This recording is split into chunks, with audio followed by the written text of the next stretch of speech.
In the first video on strings, we saw how to create strings and some basic operations for manipulating them. In this video, I'd like to return to a subtlety when we combine strings and show you a couple of new operations. Suppose I want to combine these four words, Rainier cherries are delicious, into a single sentence. Well, I can just put them together with plus signs, as we saw before, that sticks them all together, and I get back the one word, Rainier cherries are delicious. Of course, I really want spaces between each word, and an easy way to accomplish that is to explicitly stick in three new strings, each of which contains nothing but a blank character. The result of this construction is a normal-looking sentence. Let's look at another way of accomplishing the same result. I'll go back to our original four words, but I'm going to focus on the end of the first word. And before the closing double quote, I'm going to insert a single space. And in fact, I'll do the same thing for the second and third words as well.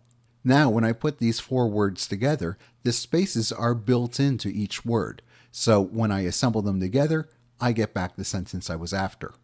Now, these are both fine solutions if you have 3 or 4 strings, and you'll find yourself doing just this kind of thing all the time. But suppose that you want to put together 20 strings. You don't want to be sitting there typing each one with plus signs between them. The easy way to get around this is to use a routine called join. So let's see how join works.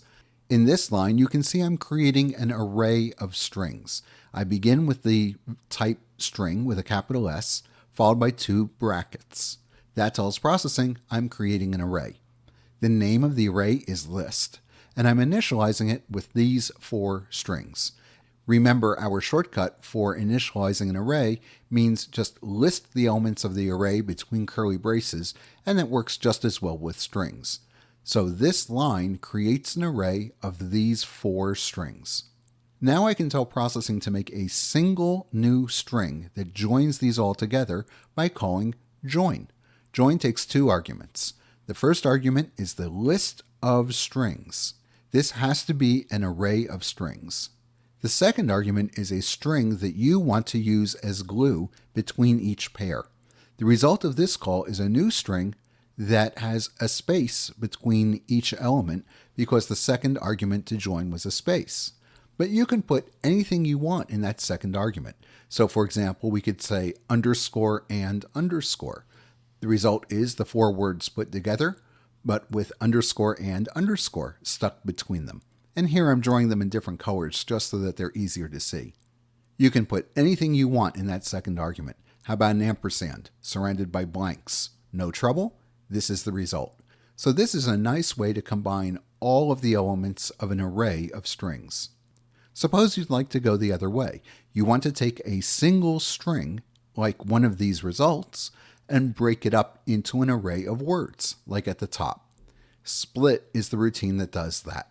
So let's create a new string. Here my new string called list has the value milk-bread-soup-eggs. And of course this is all just one normal string. I'm again using color just to make it easier to see the different words. I can take this single string and break it up into an array of words using split. Split also takes 2 arguments. The first is the list, and that's really just a single string. The second argument is the single character that you want to use to break up the big string.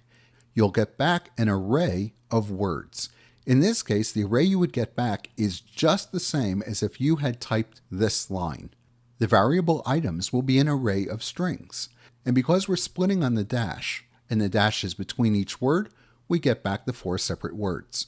You'll often use split to break something up between dashes or commas or even spaces, but you can use anything you want. So let's try another one. I'm going to split on the letter E. The result of this is just the same thing as if I had typed this line. We get back a new array of strings, in this case called items, and you can see it has 3 words. The first one is milk minus BR, that's everything up until the first E. Then it skips the E and gives us add minus soup minus everything up to the second E.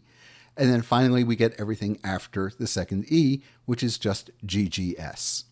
Split is a great way of handling big lines that have lots of stuff on them, where the different elements are broken up by spaces or commas or minus signs, and you want to get at the individual words.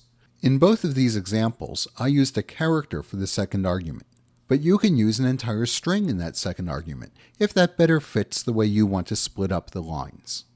So to recap, to combine things we use the plus sign. We can explicitly include spaces if we want by putting them in there, and that would give us the result, I like bananas in this case. Or if I want to join together an array of words, I can use join. So if I have a string like this that has the three words I like bananas with no spaces in them, and then I join them using the routine join, and I hand it the list and a second string, which is just a space, it puts the words together with a space between each one. The result would be I like bananas. And we can go the other way using split. If we have a single string, in this case the string food, I like bananas, then I can split it up into a list of words by calling split with two arguments. First, the string I want to split up, and then the character I want it to split with. And this is the same as creating a new array with the three elements I, like, and bananas. You won't find yourself using join and split a whole lot, but they're very important to know about because every now and then you will come up against a situation where these are the perfect tools for the job.